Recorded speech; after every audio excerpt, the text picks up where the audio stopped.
এখন social media আছে, talent can be discovered. পরীক্ষা রেখেছিলাম সুপ্রীতিকে ডাকবো একটা সেপারেট এক্সক্লুসিভ মোমেন্টের জন্য। হাত জোরদার হাততালি।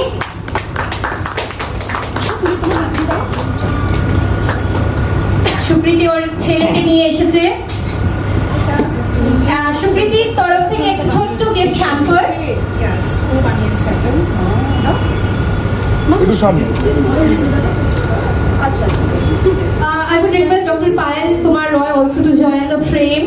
I think this is a frame to be cherished. একটু সামনে। একটা গ্রুপ ফরেন ছিল, যদি আজকে উইমেন্স ডে সময় আপনার মুখে কিছু শোনা যায়।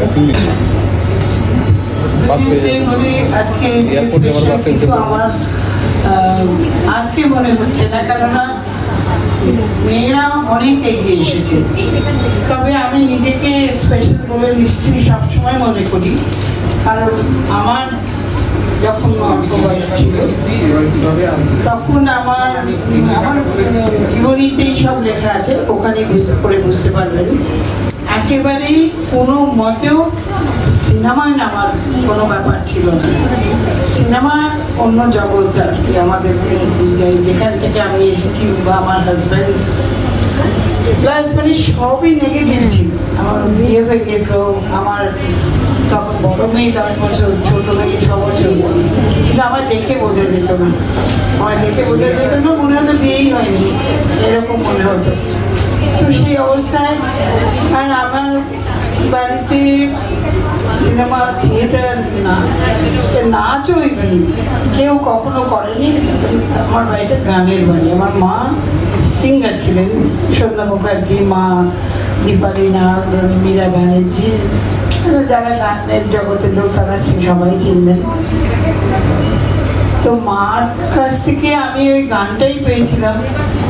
আমিও গান ছোটবেলা থেকেই গাই, গেয়েছি, মানে রেকর্ড করেছি। আমি গান নিয়ে পড়াশোনা করেছি, বিমিউজ, গীতভারতী, সব যা যা করার সব করেছি। তারপর রেকর্ড আছে আমার, বহু রেকর্ড আছে, ইউটিউবে গেলেই আমার রেকর্ড পাবে। সখী ভাবনা কাহারে বলে একটা, ওয়ান অফ দেম রবীন্দ্রনাথের দেন।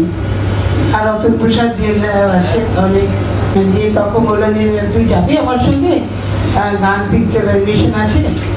তাহলে আমার তখন ভীষণ ইচ্ছে হয়েছে যে আমি যেহেতু নিজে গান করি, তখন গান পিকচারাইজেশনটা কী করে হয় তাহলে দেখবো। আর বলে আমি ভূপেন্দ্রের সঙ্গে চলে গিয়েছিলাম। তো ওখানে এত লোক ছিল, এত ডিরেক্টর ছিল, রঞ্জিত মল্লিক, মালা সিনহা, এই ছিল ওদের আর্টিস্ট ওখানে। তারপরে আমাকে ওখানে সব ডিরেক্টররা যে দেখছে সেই এসে বলছে তুমি আমার ছবি করবে, তুমি আমার সিনেমা করো। এই আমি তো নির্বিকার, যাকে পাচ্ছিল হ্যাঁ এ বলছে আমার ছবি করো, হ্যাঁ সবাইকে একদম হ্যাঁ। এসে তারপরে ওখান থেকে অফারটা এলো, সুখেন দাস বললো না, আমার চোখ দেখে ওদের এত ভালো লাগলো, বললো আমার গান্ধারী বলে একটা ছবি হবে, অন্ধ মেয়ের রোল, এই মেয়ে হবে আমার গান্ধারী। দিয়ে তারপরেতে আর আমার রোলটা তখন আমি কোনোদিন অভিনয় করিনি, অভিনয় শিখেও নি, কিছুই না। কিন্তু আমার মনে হলো যে এত কঠিন একটা অভিনয়, আমি এটা করবো, আমি করবোই। আমার বাড়িতে অনেক ঝামেলা হয়ে আলটিমেটলি রাজি করিয়েছিলাম যে আমাকে একটা করতে দাও, আমি করতে পারি কি পারি না, আমি অভিনয় করতে পারবো কি না, আমাকে ওটা দেখা হয়ে যায়, আমি আর করবো না। ঠিক তো একটাই, তো একটাই। তখন আবার বললো যে আচ্ছা ঠিক আছে আমি দেবো, কিন্তু আমারও কত কন্ডিশন আছে। তখন বললো হ্যাঁ বলুন কী কী। বললো যে 1 পয়সাও নেবে না, কোনো পয়সা নেবে না, সিনেমা যদিও করতে হয় এটা, ছবি অভিনয় করবে, পয়সা নেবে না, মানে প্রফেশনালি কাজ করবে না, এই আসল কথা। তারপর পুড়িয়ে শুটিং করতে হয়েছিল এবং লাস্টে হয়তো যখন সুপার ডুপার হিট হয়ে গেল, এত অ্যাওয়ার্ড পেলাম আমি, এত প্রাইজ পেলাম, ওরা তো নিজেরাও আমার সঙ্গে বসে ছবি দেখেছে, আর ওদের রিয়াকশন আমি দেখতাম, কাঁদছে, এই করছে। করছে, এত আর্ট ইনভলভ হয়ে গেছে। তখন আমি বুঝলাম যে আমি সাকসেসফুল, যেটা ভেবেছিলাম সেটা আমি করে দেখিয়ে দিয়েছি। যে তখন দেশে একটাই কথা তখন বলেছিল যে না, তোমার ট্যালেন্ট আছে, তোমাকে আটকাবো না, কিন্তু ক্যাজুয়ালি মানে ইয়ে করে মানে অফ টাইমে লোকের শখ থাকে ওরকম তুমি ভাবে নিতে পারো, প্রফেশনালি না। ওরকম যদি করতে চাও মাঝে মাঝে করতে পারো ওই করে। কিন্তু একটা কথা, আমার কত কন্ডিশন আছে। তুমি এখন পরিচিত কীভাবে মিসেস বড়ুয়া? হ্যাঁ, কোনো এই ফিলিংসটা না আসে মনের মধ্যে যে বাড়িতে একজন কেউ স্পেশাল আছে, একজন কেউ স্পেশাল ফিল্ম স্টার আছে, এইটা যেন আমাদের বাড়িতে কখনো ফিল না করি আমরা যে বাড়িতে একজন ফিল্ম স্টার আছে বাবা, এইটা কোনো যেন ফিল করতে যেন আমাদের না হয়। আমি বললাম বেশ তাই।